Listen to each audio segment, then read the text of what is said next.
Iran ইসরায়েলের যুদ্ধের পরিপ্রেক্ষিতে সাধারণ মুসলিম হিসাবে আমাদের করণীয় কি? ইরান ইসরায়েলের যুদ্ধের প্রেক্ষিতে শুধু নয়, বর্তমান জমানাতে অনেক ঘটনা প্রবাহ আছে, যে ঘটনা প্রবাহে আসলে আমাদের প্রপার কোনো ডিসিশন নেওয়া সবসময় ইজি নয়, বরং ধোঁয়াশায় পরিপূর্ণ এবং ফিতনায় পরিপূর্ণ। কিয়ামতের আগে আসলে ফিতনা এমনভাবে পতিত হবে, ধোঁয়াশা বিভ্রান্তি এমনভাবে ছেয়ে যাবে যে আমরা আসলে সিদ্ধান্তহীনতায় ভুগতে হবে, এবং সঠিক এবং বেঠিক সিদ্ধান্ত বের করে আসা, সঠিক এবং বেঠিক পথ নিরূপণ করা, এটা কঠিন একটা ব্যাপার হয়ে দাঁড়াবে। ইরান ইসরায়েল যুদ্ধের ক্ষেত্রে ব্যাপারটা অত জটিল না হলেও একেবারে সহজও নয়। একদিকে আমরা জানি যে ইরান, তারা আমাদের কেবলাকে কেবলা মানে, আমাদের রসুলকে রসুল মানে ইরানের শিয়ারা। অপরদিকে আমরা এও জানি যে শিয়াদের একটা গ্রুপ, তারা ইসলাম থেকে খারিজ হওয়ার মতো বিশ্বাস লালন করে। যদিও শিয়াদের মধ্যে আর অনেক গ্রুপ আছে, যারা অনেকেই আছেন যে ইসলাম থেকে খারিজ হওয়ার মতো বিশ্বাস লালন না করলেও ভয়াবহ বিদায়াতে তারা লিপ্ত এবং সুস্পষ্ট বিভ্রান্তি এবং গোমরাহিতে তারা আছে।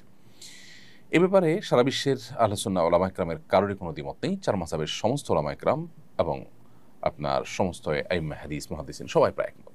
এটা একটা বাস্তবতা।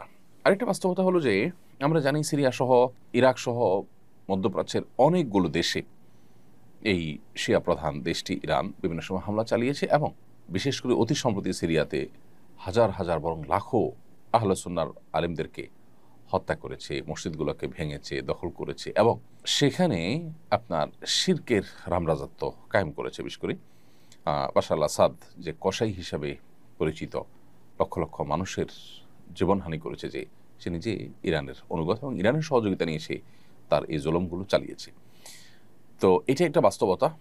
আবার ইহুদি রাষ্ট্রটির যে জুলুম দীর্ঘকাল পর্যন্ত ফিলিস্তিন সহ গোটা মুসলিম বিশ্বের বিরুদ্ধে যে ভয়াবহ এবং সবচেয়ে খুল্লম খোলা শত্রুতায় লিপ্ত, এটা তো আজকে নতুন নয়, এবং কোরআন কারীমে আল্লাহ বলেছেন, লা তাজিদান্না আশাদ্দান্নাসি আদাওয়াতান লিল্লাযিনা আমানুল ইয়াহুদ, ঈমানদারদের সবচেয়ে বেশি কঠোর শত্রুতা করতে দেখবেন ইহুদিদেরকে, হে রাসূল, এবং এরপরে যারা মুশরিক তাদেরকে। আজও আমরা দেখছি যে আমাদের পার্শ্ববর্তী দেশের মুশরিক দেশ এবং এই ইহুদি দেশ, উভয় দেশ পৃথিবীর যে কোনো প্রান্তে মুসলমানদের বিরুদ্ধে তারা ঐক্যবদ্ধ এবং সবচেয়ে বেশি সোচ্চার। তো এই জন্য যারা আমাদের আহলে কেবলা নয়, সেই ইহুদিদেরকে এক সাইডে রাখলে অবশ্যই শিয়ারা, যারা আমাদের কেবলাকে কেবলা মানেন, যাদের সাথে আমাদের অনেক দিক থেকে মিল আছে, তারা আমাদের সন্দেহাতীতভাবে আমাদের বহু কাছাকাছি, সেই জায়গা থেকে তাদের প্রতি আমাদের সিম্প্যাথি, তাদের প্রতি আমাদের সমর্থন থাকার কথা সূরা রুমের মূলনীতির আলোকে।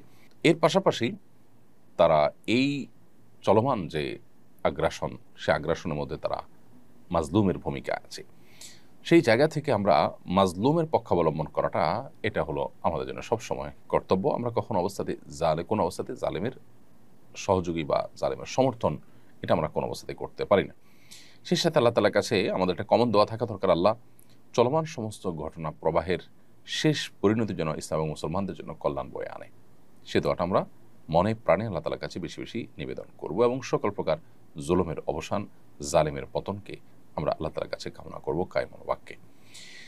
এবং সেই সাথে ইরান এবং শিয়া যারা আছেন, তাদের প্রতি আমাদের আহ্বান থাকবে যে এই রকম পরিস্থিতিতে আজ সারা বিশ্বের প্রায় আহলে সুন্নাহর আলেম এবং শাসকরা ইরানের তাদের প্রিভিয়াস যে আহলে সুন্নাহর আলেমদের প্রতি জুলুম, নির্যাতন, তাদের প্রতি আপনার হত্যাযজ্ঞ, এগুলো সত্ত্বেও ইরানের প্রতি তাদের যে সিম্প্যাথি, ইরানের প্রতি তাদের যে সমর্থন, সেটা তারা জানাচ্ছেন।